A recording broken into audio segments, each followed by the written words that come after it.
Uh, If you remember last session, I have told you that the thoracic aorta is starting from T4 and continuing to T12, okay, in the thoracic cavity. It's a part of descending aorta, and some of its branches are the posterior internal thoracic arteries.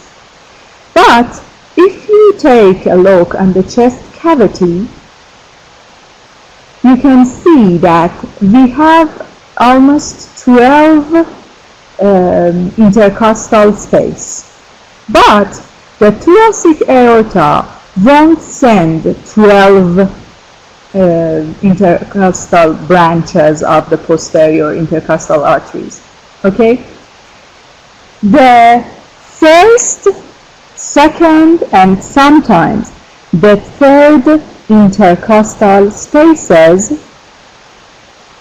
will receive the branches, the artery branches from somewhere else, because the descending aorta will start from T4. Okay? Upper than T4, we don't have the descending aorta, so these branches cannot go to upper spaces. These thoracic aorta will send the posterior intercostal arteries to sometimes third and all the time to fourth to the last intercostal space. But what about the first and second one? Look at here. One of the branches of the subclavian artery was the, let me find it,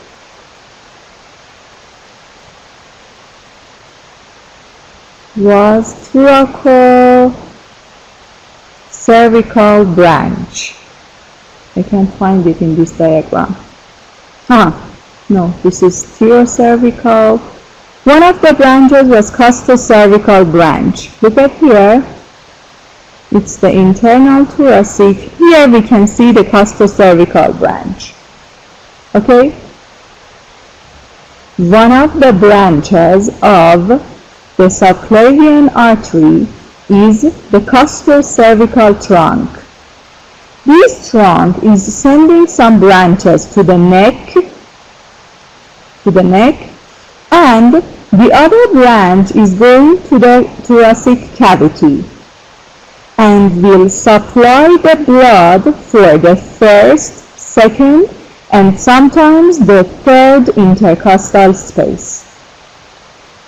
So, the intercostal artery of the first, second, and sometimes the third intercostal space is from the costocervical trunk of subclavian artery in each side, and from the third space to the last space is from the thoracic aorta.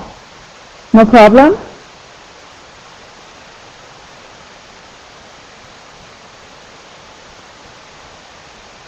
Okay.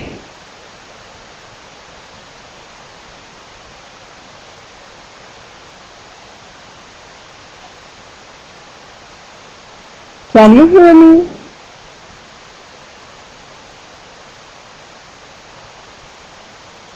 Okay. The other point that I wanted to tell you about the last session is that there would be a difference between the right and left, the right and left intercostal arteries or posterior intercostal arteries. And the difference is that the arteries in the right side are longer than the arteries in the left side. Why? Because the descending aorta is placed on the left side of mid-sagittal plane. So these arteries have to pass a longer way, so they are longer than the arteries in the left side. The other point is that there would be a difference between the intercostal arteries in the right side and left side. And that would be that the right posterior intercostal arteries are longer than the left ones, because the aorta is placed on the left side of mid-sagittal plane. Okay? The arteries in the right side are passing behind the azygous vein, the thoracic duct, and sympathetic chain. I will explain the azygous and thoracic duct, and as you see, they are passing behind these vein, lymphatic system, and nerves. No, they are not confusing. It's so easy.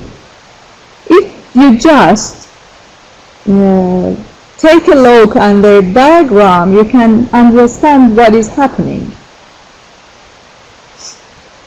Okay? This was the points that I wanted to mention this session.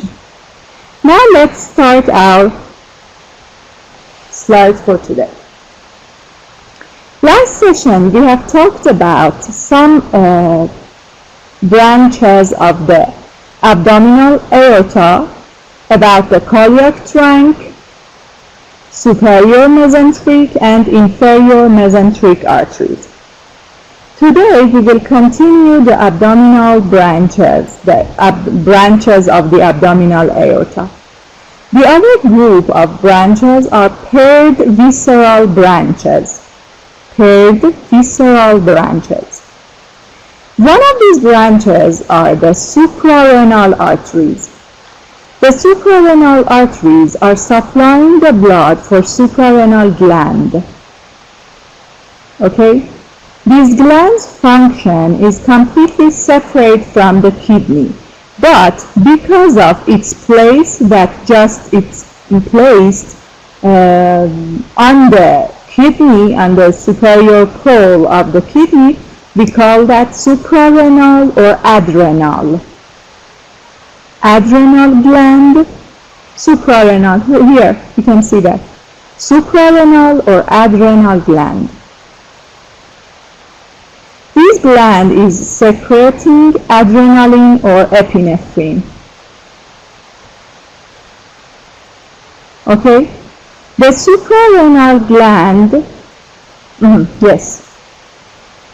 The suprarenal gland or suprarenal or adrenal gland receiving 3 branches of arteries from different sides. One of its arteries is coming from the inferior phrenic branch of the aorta. I mean that the inferior phrenic branch of the aorta will send some branches to the adrenal gland. In this picture, yes, the kidney in the right side cut out. Okay? So, some branches of the suprarenal gland will be supplied by the inferior phrenic artery. The next branch for suprarenal gland is coming from the aorta, the abdominal aorta, and the other branch for this gland is coming from the renal artery. So, suprarenal gland is receiving 3 branches of artery. One from the inferior phrenic, one is directly from the aorta, and the last one from the renal artery. Okay? So, this was one of the paired visceral branches of the aorta. The next branch are the renal arteries. Renal arteries, look at here, these are renal arteries. Are 2 big arteries of the abdominal aorta which are branching from the aorta at the level of L1, the first lumbar vertebra. They are separating from or branching or dividing from the aorta at the level of L1. If you take a look at this part, you can see that the kidney is just a small organ or viscera, okay? What about now? Is it moving? The arrow? Okay. You can see that the kidneys are small organs while the aortic branch for the kidneys is very big if you compare them. Why it's like that? Because the kidneys have a role in filtering the blood and controlling the blood pressure and something like that. So, a large volume of the blood have to enter to the kidneys. Because of that, the renal arteries are big, and as we can see at the level of L1, the renal arteries, superior mesenteric, and these arteries will separate from the aorta. So a large volume of the blood will exit from the aorta at this level.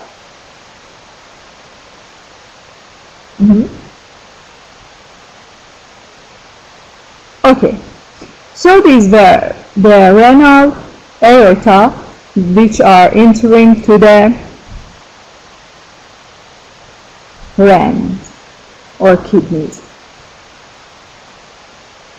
The next branch are the gonadal arteries. In men, we call them testicular arteries, and in women or female, we call them ovarian arteries. The ovarian arteries are branching from the anterolateral side of the abdominal aorta. These are the gonadal arteries. This is one of the gonadal arteries. So, it is deriving from or branching from the anterolateral side of the aorta. And as you know, in female, the ovary is placed in the pelvic. For example, here.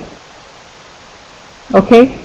And in male, the testis placed in scrotum, here, for example.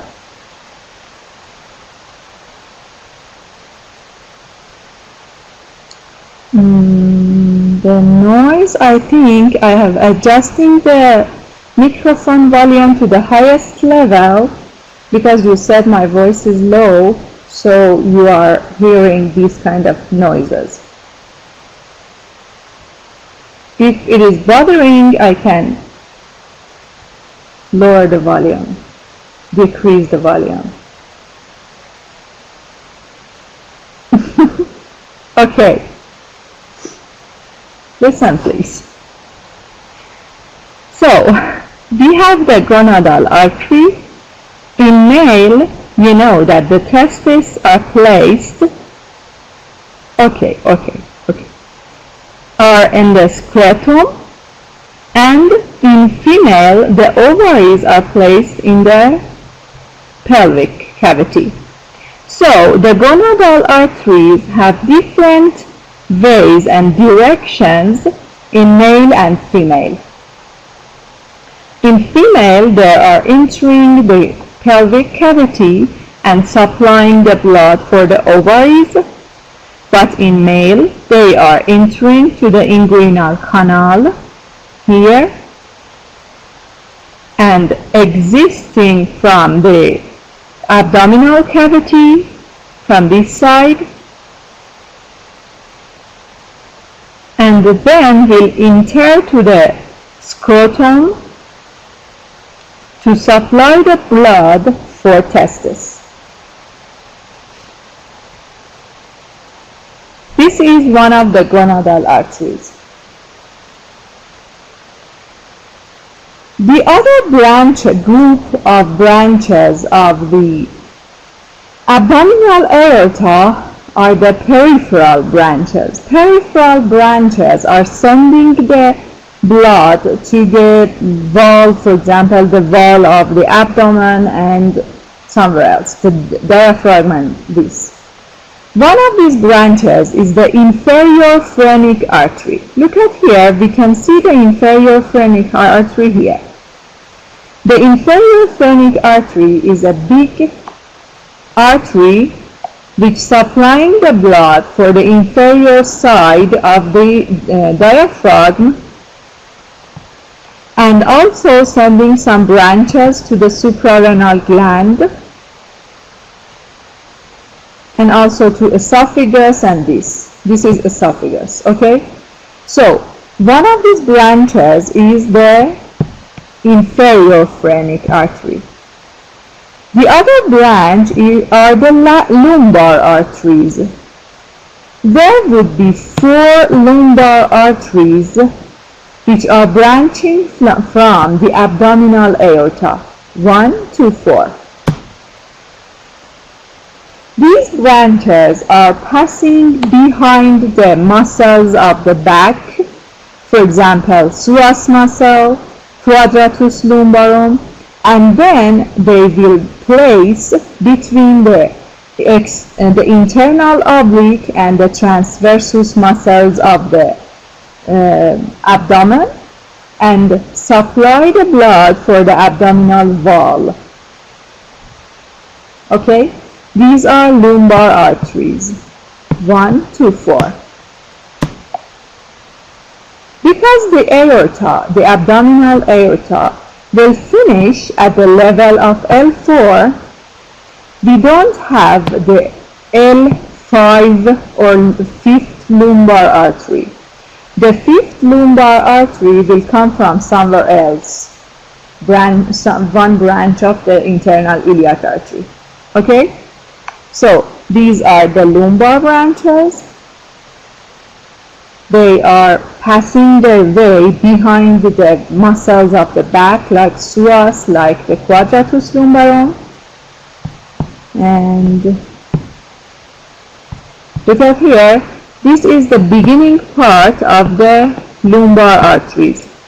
They are going behind the psoas muscle, this is psoas muscle, and then behind the quadratus lumborum, and after that we can see them here. And then they will enter between the transversus muscle and internal oblique and supplying the blood for the abdominal wall.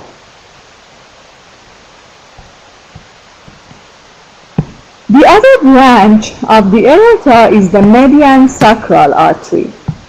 The median sacral artery is just one artery which is branching from the lower part of the abdominal aorta and continue to the coccygeus.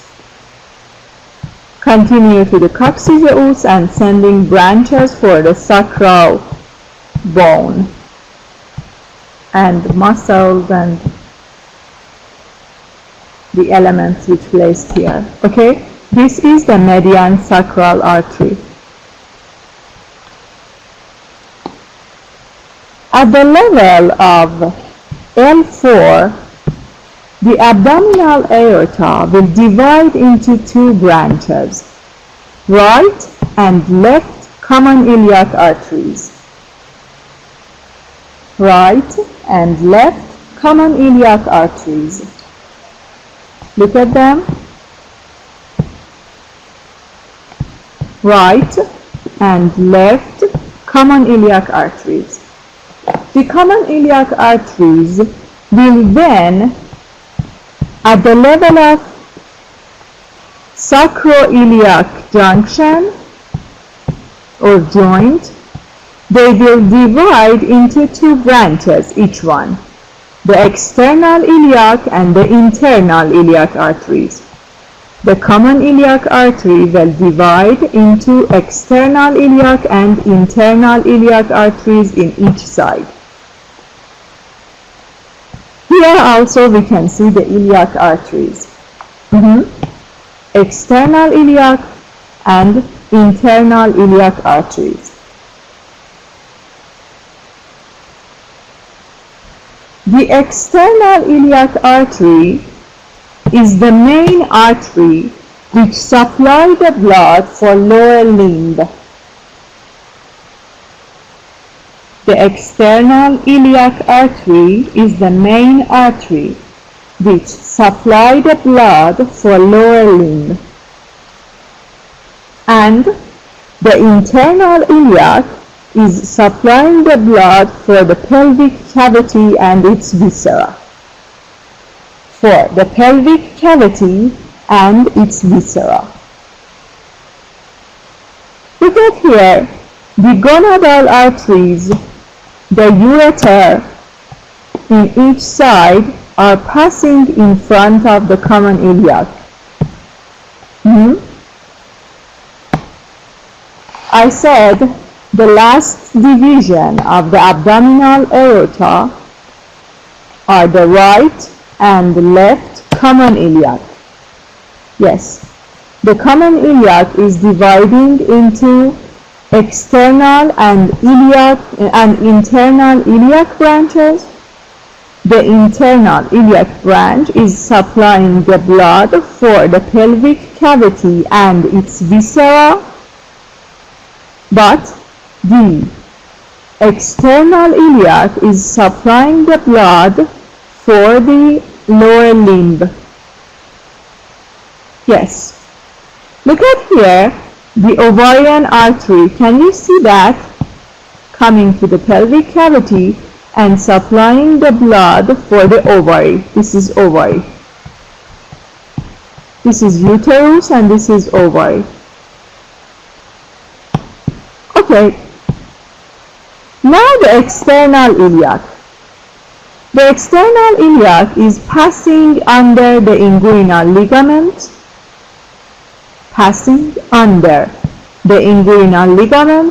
and entering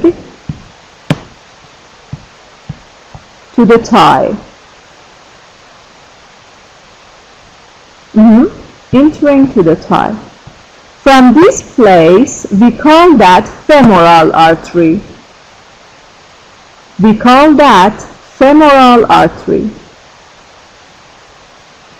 Before passing under the inguinal ligament, it is sending some branches to the abdominal wall. One of these branches is the superficial epigastric.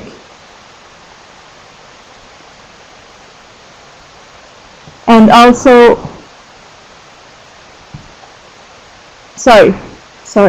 before passing through under the inguinal ligament, this artery will send some branches to the abdominal wall. So one of these arteries is the inferior epigastric. Can you remember that in the abdominal wall we had one branch with the name of superior epigastric, which comes from the internal thoracic artery. One of the branches of internal thoracic artery was superior epigastric, and here we have the inferior epigastric. These branches are supplying the blood for the abdominal wall, the anterior abdominal wall.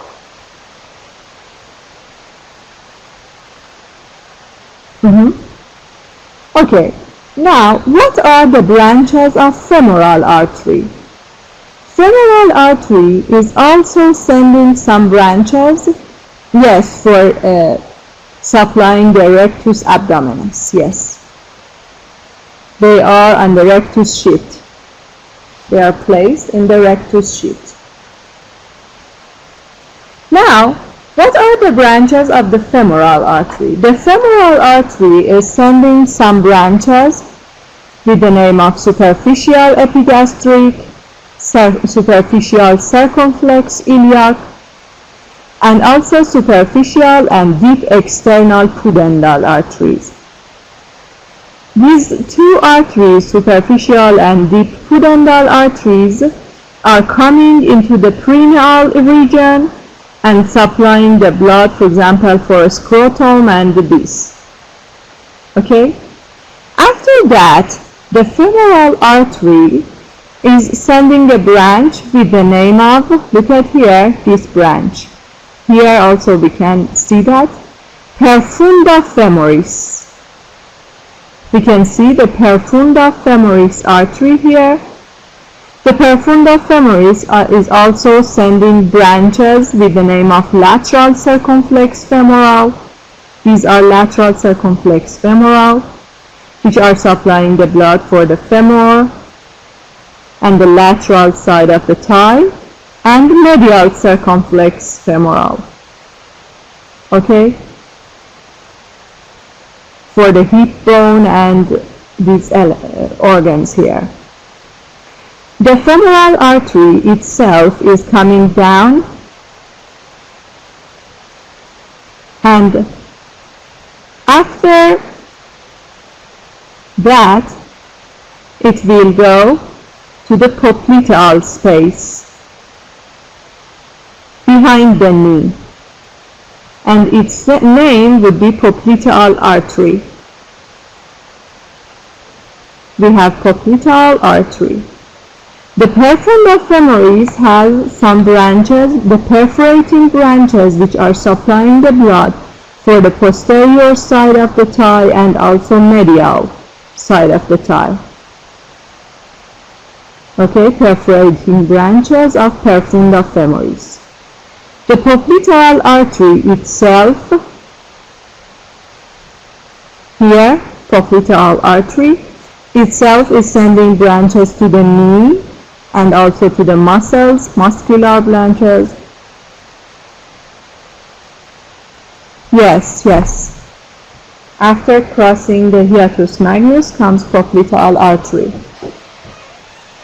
We have it on the posterior side or behind the knee and sending some branches to the knee joint, medial genicular, superior lateral genicular, and others. And after that, this artery will enter to the posterior side of the cuff, posterior side of the cuff. The branches will name anterior tibial and posterior tibial. It will divide into two branches, anterior and posterior tibial.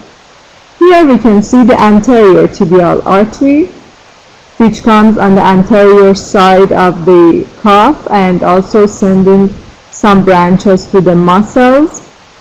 And at the end side on feet, its name will be dorsalis pedis, and making some arcs on the dorsal side of the foot. Okay, dorsal metatarsal branches and this. But the posterior tibial arteries is passing its way on the posterior side of the cuff and also sending a branch with the name of proneal or femoral branch to the lateral side, and passing its way between the muscles and sending some branches to the muscles.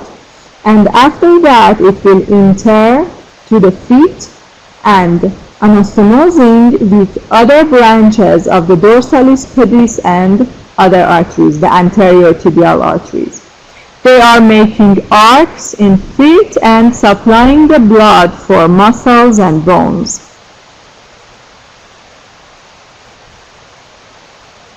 But what about, look at here, we can see the anterior tibial, here, dorsalis pedis, and the arcs. And here also we have posterior tibial, proneal or femoral artery, posterior tibial, And here we have also the arcs in the lower limb. Now about the internal iliac. The internal iliac branch of the common iliac is supplying the blood for the pelvic cavity and its viscera. Look at here, it is the internal iliac branch. Internal iliac branch. Common iliac, internal iliac. I will name the branches of the internal iliac trunk in general, okay?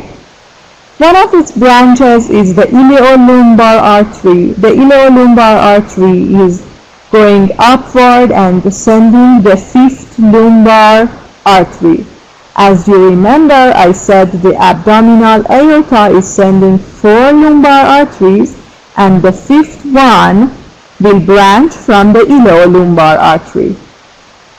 Will go upward and send the fifth lumbar artery. One of the other branches of the internal iliac is the superior vesical artery. Look at here. The superior vesical artery is one of the most important arteries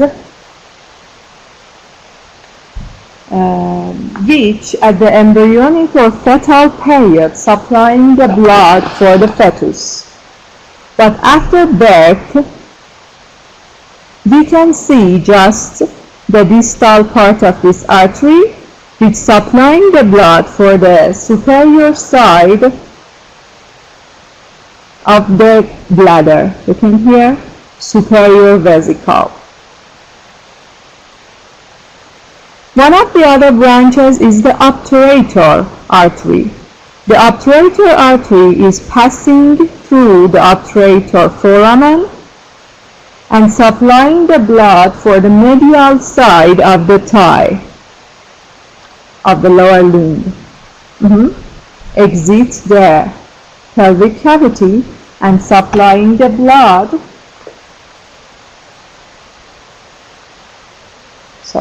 supplying the blood for the medial compartment of the thigh.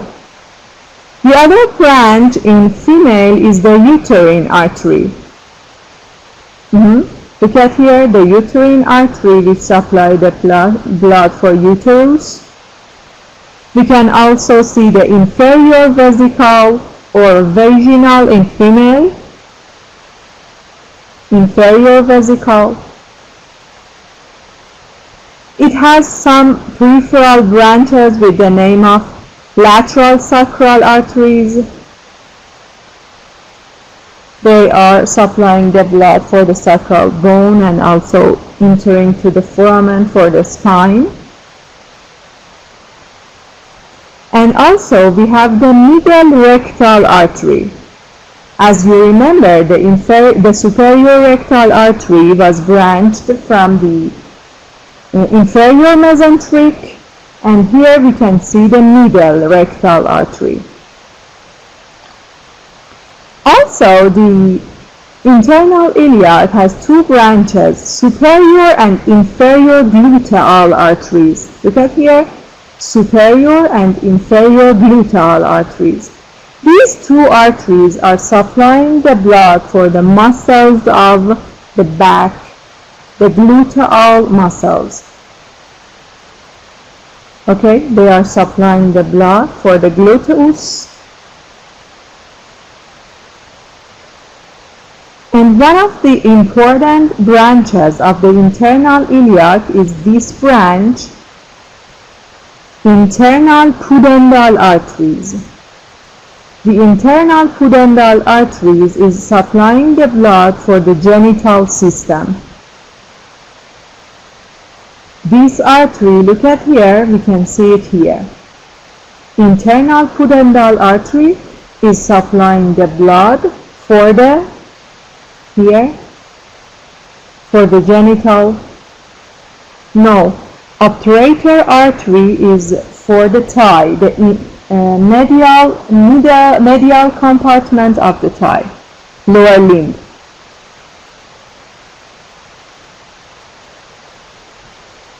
Superior vesicle and inferior vesicles are for bladder.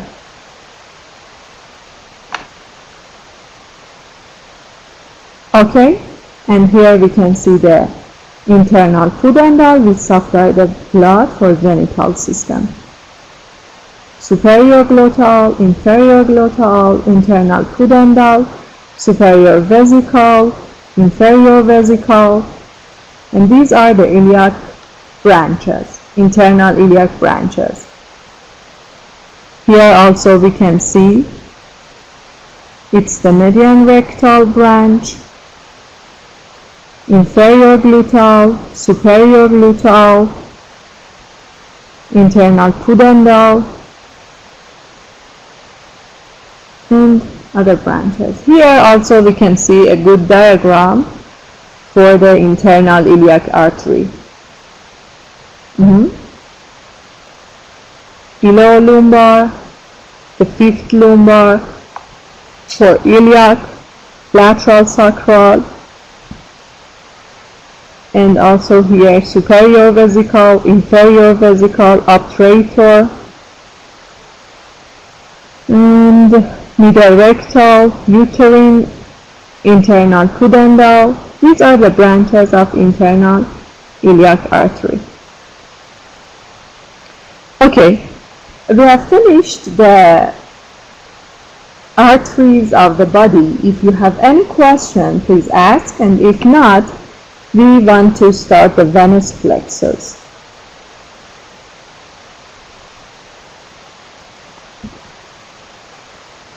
I will start the venous plexus from the lower limb.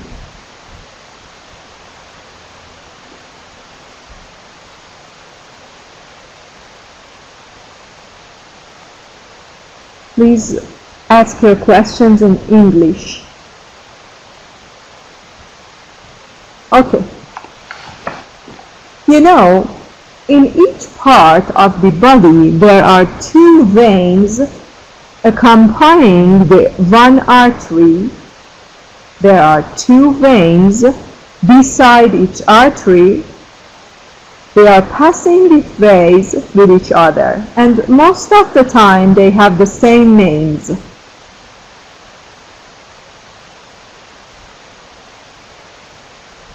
I first ask you. I will tell you the names which are important. I don't want you to memorize all of these names. No. I don't want you to study the arteries in detail. I will ask you just the things that I mentioned in the class. Okay? Because when you are studying, for example, the lower limb, the upper limb, all these arteries and veins will be explained one more time in next or coming semesters. I just want you to know just the things that I mentioned in this class. Not more than that.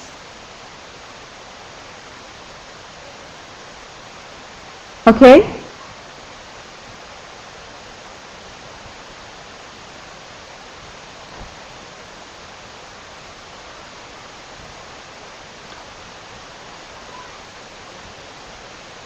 You can find them in your books. You can find some tables in your books. Okay, and these kind of diagrams are so good for the branches like this. These kind of diagrams are very good for the branches. Better than tables, I think. Okay, let me start the venous plexus. I said that in each part of the body there are two veins which are passing their ways beside each artery, and most of the time they have the same names. Listen please, I want to tell you something about the veins in the lower limb. In the lower limb we have some deep veins which are beside the arteries, inside the muscles, okay, between the muscles. We call them deep veins.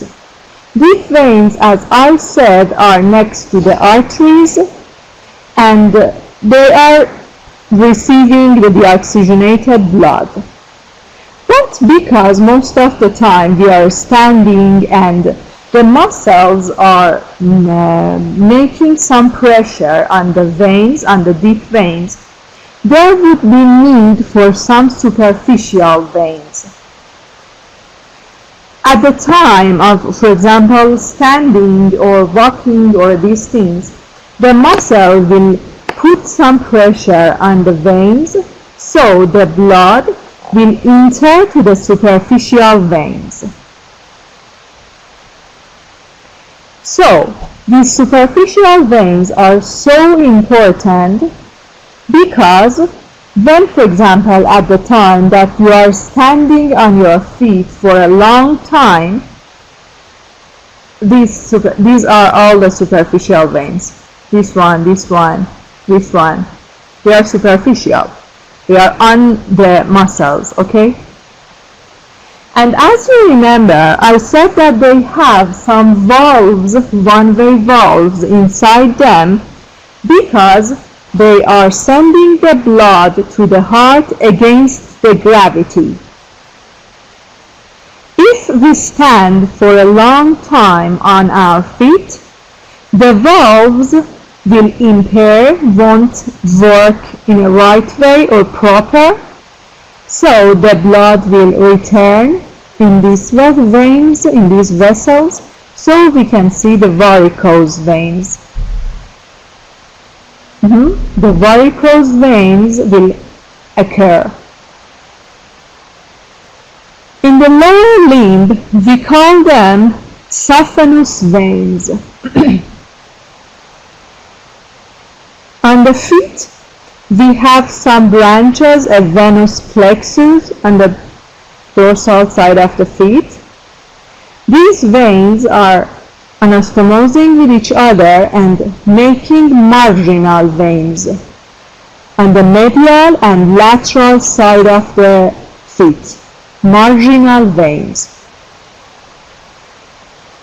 The medial marginal vein and lateral marginal veins, look at here, medial and lateral. Marginal veins, we can see the medial one here, which is coming upward to make the great saphenous vein. Great saphenous vein. So we have the great saphenous vein on the medial side of cuff. But on the lateral side, look at here, the marginal vein will begin from the in front of the medial malleolus. At the level of medial malleolus, we have medial marginal vein in front of that, and after that it will make the great saphenous vein. This vein will send some perforating branches which are anastomosing and connecting to the deep veins. So this is the great saphenous vein. But the lateral marginal is passing behind the lateral malleolus, behind. This was in front of medial malleolus, this is behind the lateral malleolus, and will make, look at here, the small saphenous vein. So on the posterior side of the cuff, we have the small saphenous vein. The small saphenous vein will be connected to the popliteal vein at the time of popliteal cavity. The small saphenous vein will be connected to the popliteal vein, a deep vein of the lower limb, but the great one will turn like this and come upward to the femoral ring. This is the great saphenous vein. The great saphenous vein will pour the blood into the femoral vein. The femoral vein is accompanied with the femoral artery and receiving the veins with the same name like the arteries. Profunda femoris, popliteal vein, and others. Anterior tibial, posterior tibial, okay? They receive the deep veins and also we receive the great saphenous vein, blood at this site.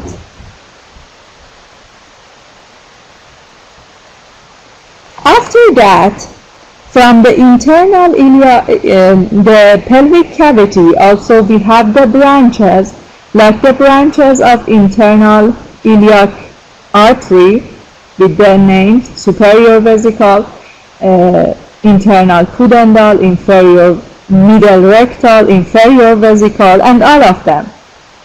They are connecting to each other and making internal iliac vein. And the femoral vein, after passing under the inguinal ligament, will be named the external iliac vein.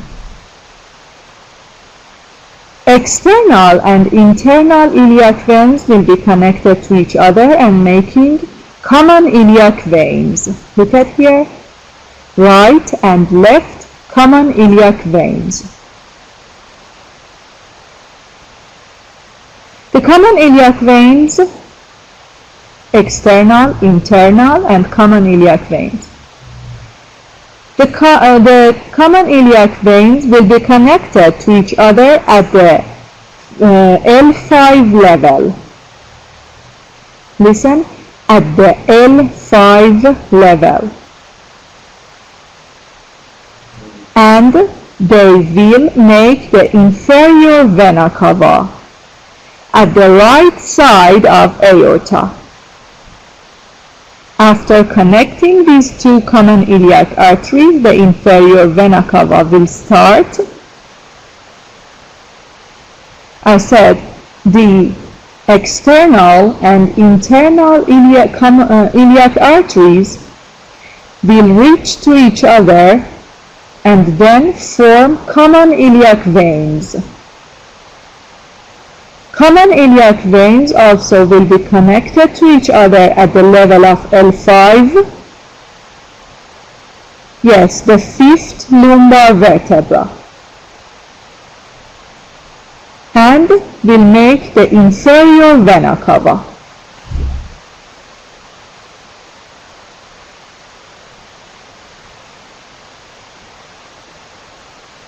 The inferior vena cava is placed at the right side of the aorta. Right side of the aorta. And also receiving some branches.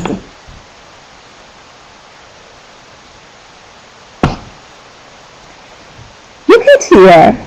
The right gonadal vein will come to the inferior vena cava directly, but the left gonadal veins will come into the left renal vein because that the inferior vena cava is placed on the right side. So the right gonadal vein will directly pour the blood into the inferior vena cava, but on the left side they will pour their blood into the left renal vein. At the side of between L1 and L2, the renal veins will reach to the inferior vena cava. They will pour their blood to the inferior vena cava at this side. And also the suprarenal glands will pour their blood at the left side into the renal vein and then to inferior vena cava. The inferior vena cava is longer than the abdominal aorta. The inferior vena cava is longer than the abdominal aorta because it will start at the L5 level. It will, which vein in left? Here, suprarenal vein. Okay? I said that the inferior vena cava is longer than the abdominal aorta because it will start at L5 level while the aorta will end at L4 level.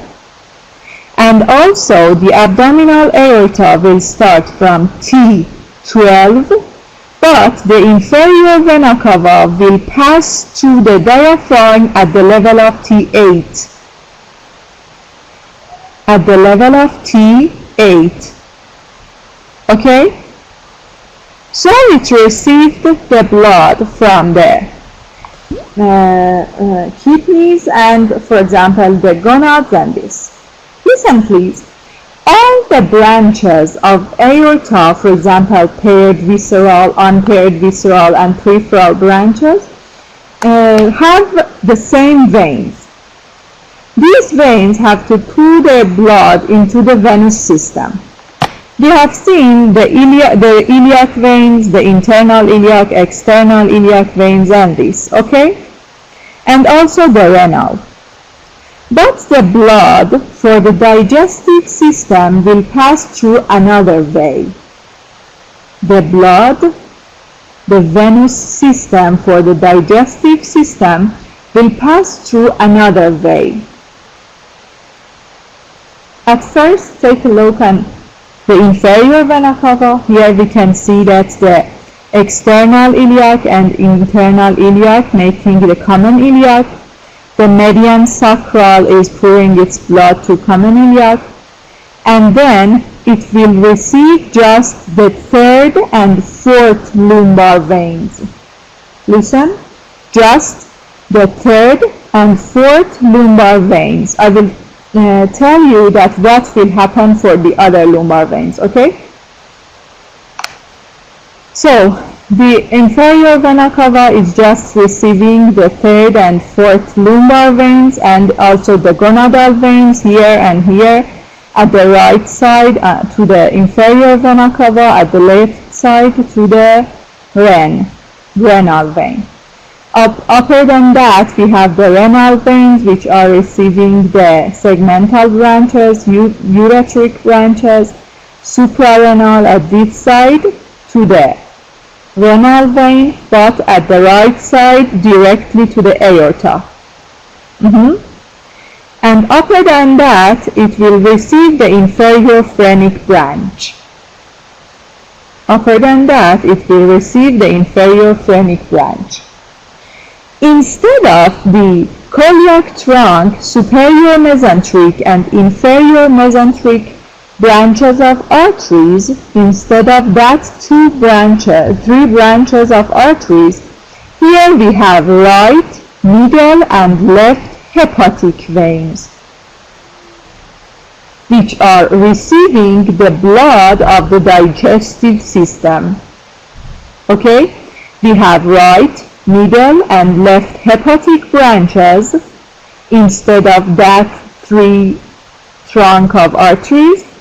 And at the time of receiving the hepatic arteries, no, I will explain that. Don't think about other lumbar veins, okay? Now just listen to my explanation. Don't confuse. Listen, after receiving the right, middle, and left hepatic veins, the inferior vena cava will pass through the diaphragm at the level of T8 and entering to the thoracic cavity and the right atrium. Okay?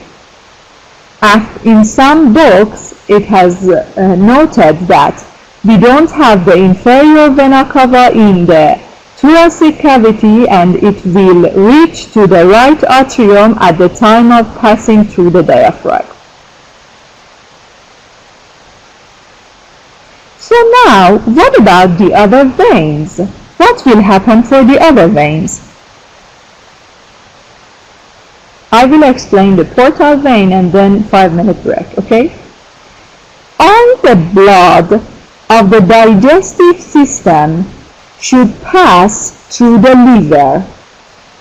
Listen please. All the blood of the digestive system should pass through the liver and then enter into the inferior vena cava. So, the blood which comes to the stomach, duodenum, small intestine, colon and these, with the cardiac trunk, superior mesenteric and inferior mesenteric, are coming upward. I will start from this part. From the colon, the rectum, sigmoid and descending colon, the blood will come to the inferior mesenteric vein. Listen please, the inferior mesenteric vein. It will come upward and reach to the splenic vein. Here, the splenic vein will receive the blood from the spleen and also some parts of the pancreas and also the stomach. Okay? After that, they will come to the right side and the blood of the small intestine, the ascending colon and the transverse colon and the duodenum and head of pancreas, I mean the veins which are aside from the branches of the superior mesenteric artery, are making the superior mesenteric vein.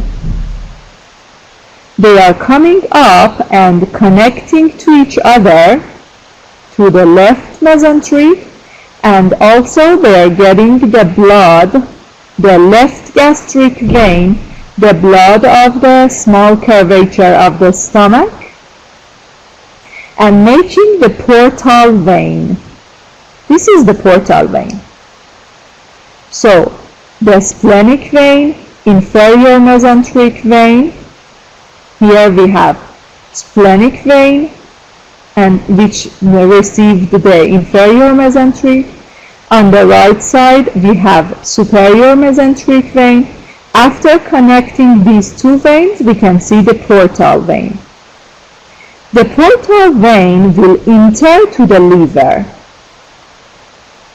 The left lobe of the liver will receive the blood from the spleen, stomach, and descending colon with the color of purple color. And the right lobe of the liver will receive the blood from superior mesenteric vein with the blue color. We have some branches of the portal vein which are coming into the liver. Here also we can see the splenic vein, inferior mesenteric vein, superior mesenteric vein, short gastric, and here we have portal vein which come into the liver. Okay, look at here, portal vein received superior mesenteric and splenic. Inferior mesenteric is also connected to the splenic vein.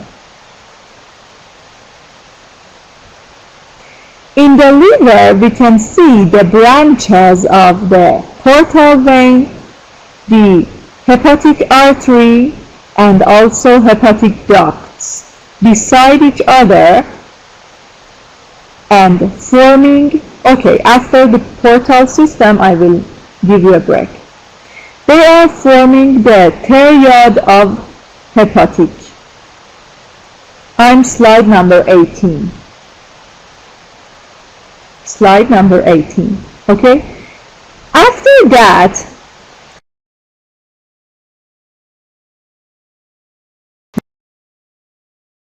the blood comes into the liver and brings the elements which gave from the digestive system. They will form, look at here, the hepatic veins. Here we can see the hepatic veins, two hepatic veins, right and left, And after that, the hepatic vein will exit the liver. Can you hear my voice? Because it is bringing the blood from the digestive system, and the blood of digestive system has to come to the liver. Okay? The blood of digestive system has to come to the liver for some functions. Okay, look at here. We can see the branches of the hepatic portal vein. This is the hepatic artery from the coeliac trunk, and this is the hepatic duct. I will explain this one in next session. These are the hepatic teriod, 3 parts. They are branching and dividing into the liver, and after that they are making hepatic veins. Hepatic veins will exit the liver and reach to the inferior vena cava.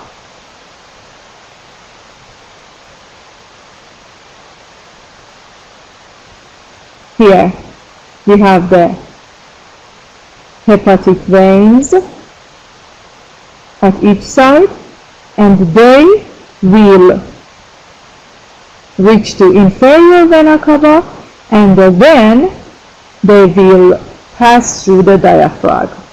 So these 3 hepatic veins, we can say that they are like the coeliac trunk, superior mesenteric and inferior mesenteric arteries. Okay? They are bringing the blood of that arteries to the inferior vena cava. Any question about the portal system?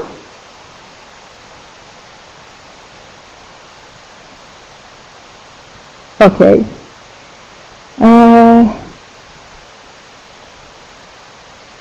Please take a break for 5 minutes and click on the attendance link. Let me send you the link.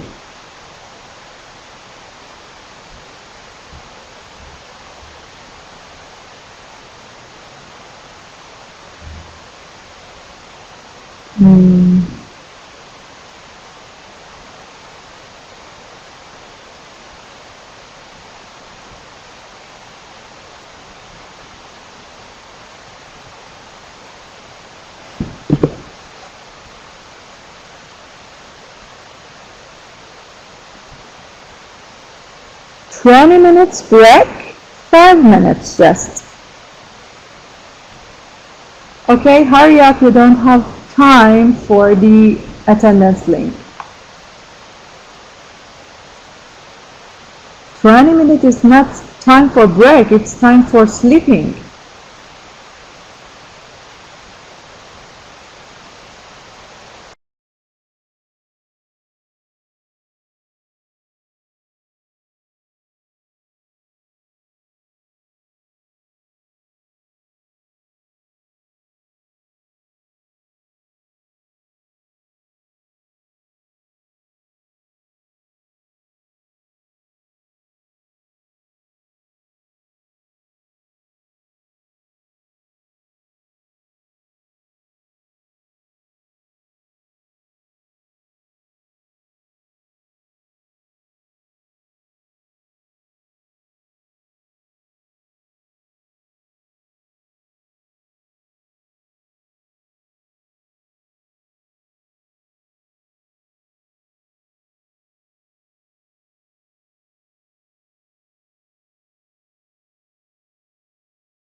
The next part,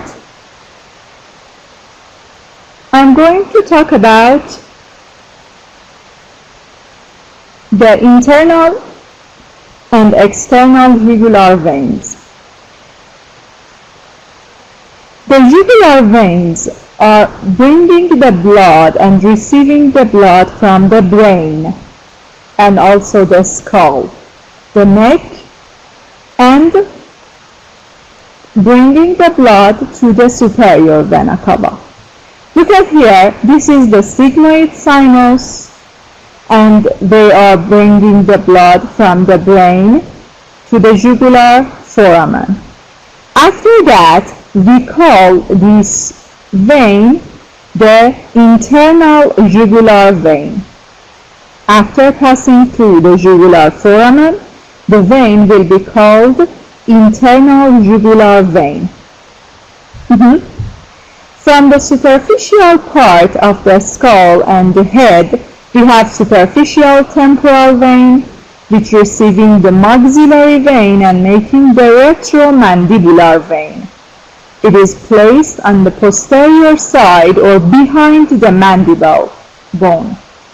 The retromandibular vein is also coming downward and receiving the facial vein and connecting to the internal jugular vein by some branches. Okay? Also, it is receiving the posterior auricular vein, and then they are making the external jugular. They are placed in the neck. The external jugular and the internal jugular veins are placed in the neck. Okay, I will repeat that at the end.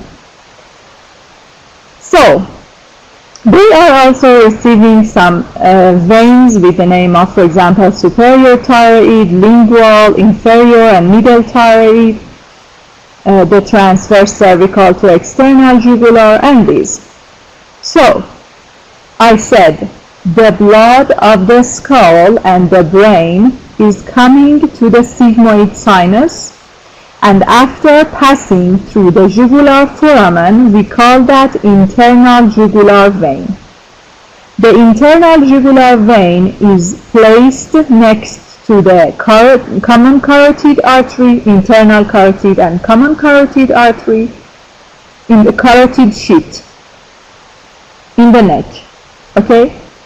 From the superficial parts of the head, we have superficial temporal vein, which is connecting to the maxillary vein and forming retromandibular vein and behind the mandible. They are also receiving posterior auricular vein. We call that external jugular. The external jugular vein also is in the superficial part of the neck, which receiving transverse cervical, suprascapular, and this.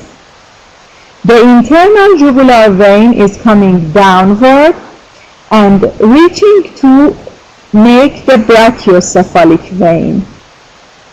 Okay? Now look at here. From the upper limb, also we have some veins, some superficial and deep veins.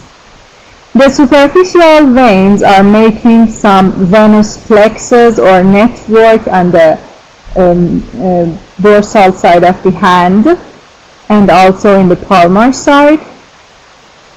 They are making two big veins with the name of cephalic and basilic veins. Okay, cephalic and basilic veins. Cephalic on the lateral side and basilic veins. These veins are coming to the cubic cavity. Look at here. This is cephalic and this is basilic vein.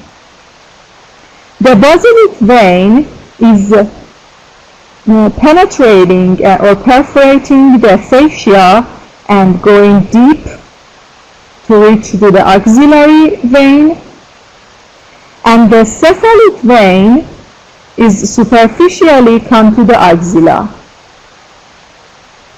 Come to the axilla. These veins are so important for the injections, superficial injections. Yes, they will be connected by the median cubital vein. Here is the median cubital vein. All these veins are connected to each other, and also by the perforating veins they are connected to the deep veins. Deep veins are beside the arteries of the upper limb. Slide number 20. I'm explaining slide number 20. Okay, so after that, on the deep side, we have the axillary vein. Beside the axillary artery, we can see the axillary vein. Basilic vein poured its blood into the axillary vein, and the cephalic vein is also pouring its blood to the axillary vein here at this time. Yes, now I'm on slide number 21. After that, after existing from the axilla, we call the axillary vein subclavian vein. After the axillary vein, we call that the subclavian vein. Here we can see the subclavian vein, the vein of upper limb. Subclavian and internal jugular veins are reaching to each other, or injections in veins, and also for getting the blood for example, the labs, we use the veins. Venous injection. Okay? Because arteries are placed in basilic, cephalic, both of them. Both of them. It depends on the person's body. Okay, so the subclavian artery, yes, IV injection, and the internal jugular vein are connecting to each other and forming the brachiocephalic trunk in each side. Brachiocephalic trunk in each side. The look at here, we can see the subclavian vein. Let me close the door, sorry.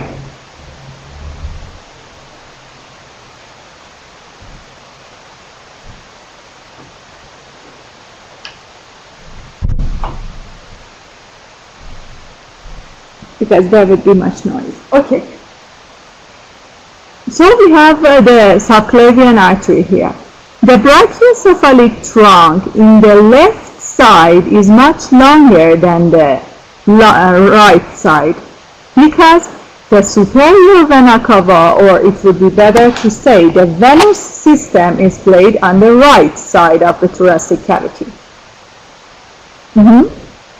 After connecting these brachiocephalic trunks to each other, we can see the superior vena cava. So, the superior vena cava is receiving the blood from the brachiocephalic trunks, and the brachiocephalic trunk is receiving the blood from internal jugular, external jugular, generally from the head and upper limb. Okay? Here we have superior vena cava.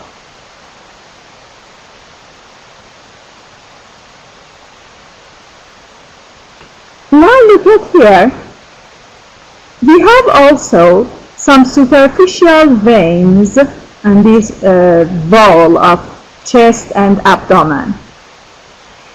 Here we can see these veins, the mammillary veins, and also in the downward, the superior epigastric, inferior epigastric veins, and this. One of the main veins in the wall of the abdomen is the thoracoepigastric vein. Thoracoepigastric vein. The thoracoepigastric vein is a connection between superior and inferior vena cava.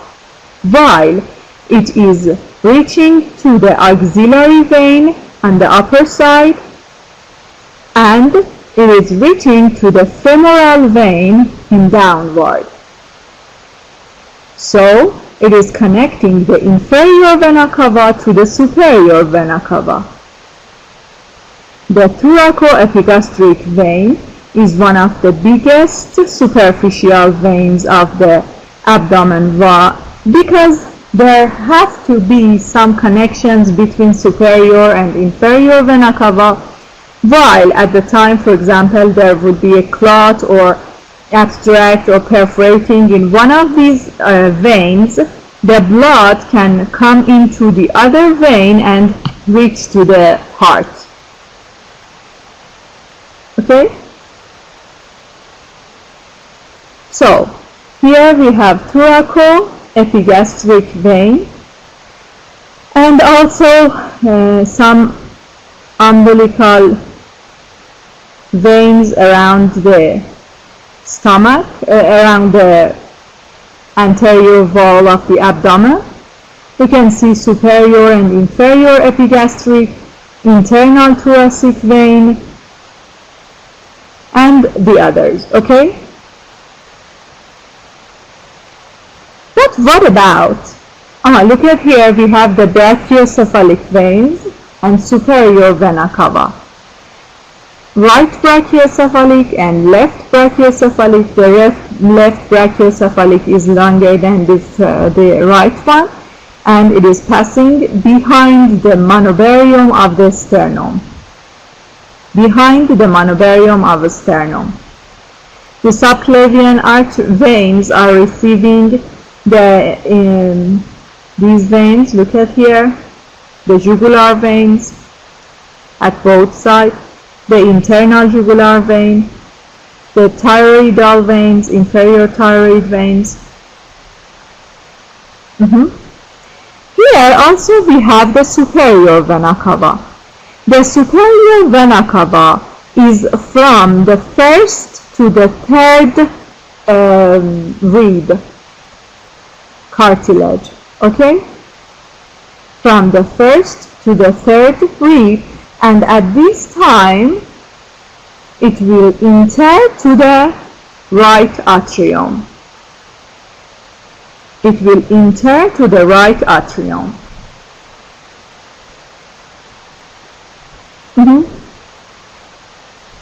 Now, what about the intercostal veins? We didn't talk about the intercostal veins. We said that we have some intercostal arteries between the intercostal space and also lumbar veins. What about lumbar arteries? What about their veins? Look at here. If you remember, I said that the third and the fourth lumbar veins are pouring their blood into the inferior vena cava. But the first and the second, listen please, it's so important. The first and the second lumbar veins are connecting to each other in each side and forming ascending lumbar veins. Left and right ascending lumbar veins.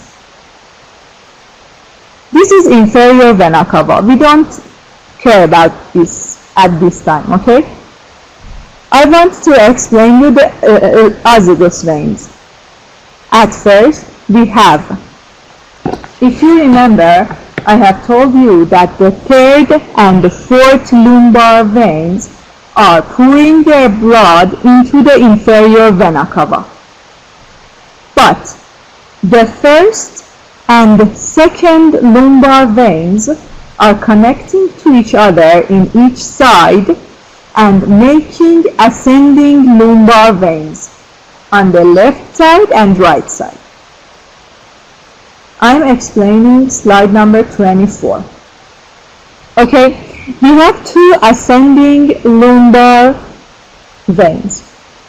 These ascending lumbar veins are receiving subcostal vein. Subcostal vein is coming from the under the 12th rib. Okay? So, after connection of the subcostal vein and the ascending lumbar veins, on the right side we have the azygos vein, and in the left side we have hemiazygos vein. By the connection of subcostal and ascending lumbar veins, on the right side the azygos vein will form. The left side we have hemiazygos vein. The azygos vein will receive the intercostal veins 5, 6, 7, 8, 9, 10 and 11. The azygos vein will receive these intercostal veins. The hemiazygos vein will receive the intercostal veins from 9th, 10th and 11th intercostal space. And at the level of T8, it will reach to the azygos. 12th is the subcostal. The name of the 12th intercostal vein at entry is subcostal because they are placed under all the ribs. Okay? So, the hemiazygos vein will drain to the azygos vein at the level of T8. On the other hand, yes, T8. The 5th, 6th, 7th and 8th intercostal veins will be connected to each other and forming accessory hemiazygos.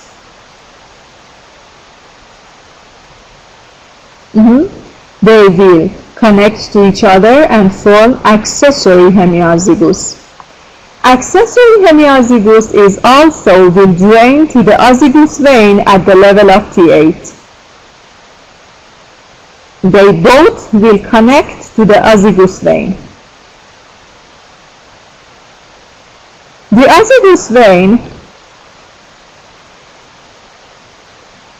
12th intercostal artery, and we called 11th, and we call the 12th one, we call subcostal artery and subcostal vein, because it is placed under all the ribs, okay?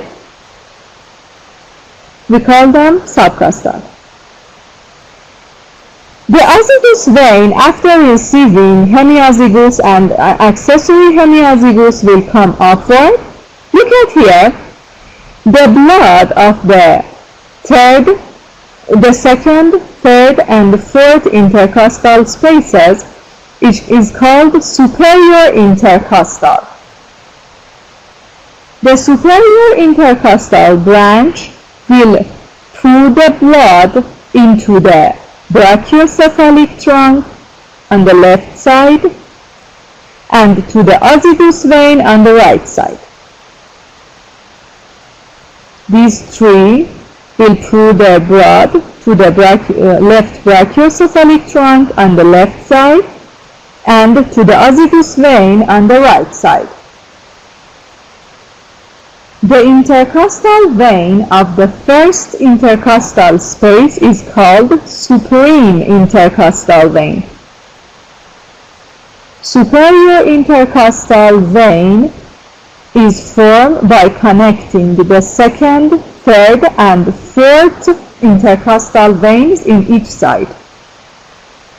On the left side, it will pour the blood to the left brachiocephalic trunk most of the time, and on the right side will directly pour the blood to the azygos.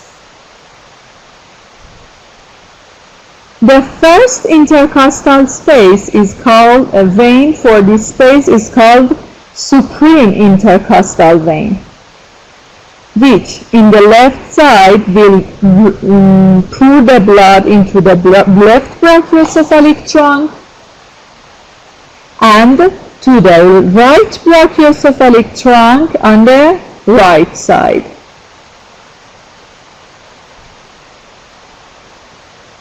Okay? The first one is called supreme intercostal to the brachiocephalic truncus. 2, 3, and 4th one is called superior intercostal, and to the azygos in the right side, to brachiocephalic on the left side. And azygos vein will receive all the blood of the intercostal spaces in the right side, and also hemiazygos and accessory hemiazygos of the left side. Supreme is upper than superior intercostal. Supreme is upper than superior intercostal. Okay? So we have the azygos vein. The azygos vein will reach to the superior vena cava at the time while the superior vena cava wants to send the blood to the right atrium. Look at here, we can see the azygos vein, accessory hemiazygos, and here we have superior intercostal, supreme or highest intercostal. Inferior azygos, we don't have inferior azygos, we have hemiazygos and accessory hemiazygos. Yes, at the level of T8, they will pour the blood into azygos vein. Superior intercostal and highest intercostal or supreme intercostal.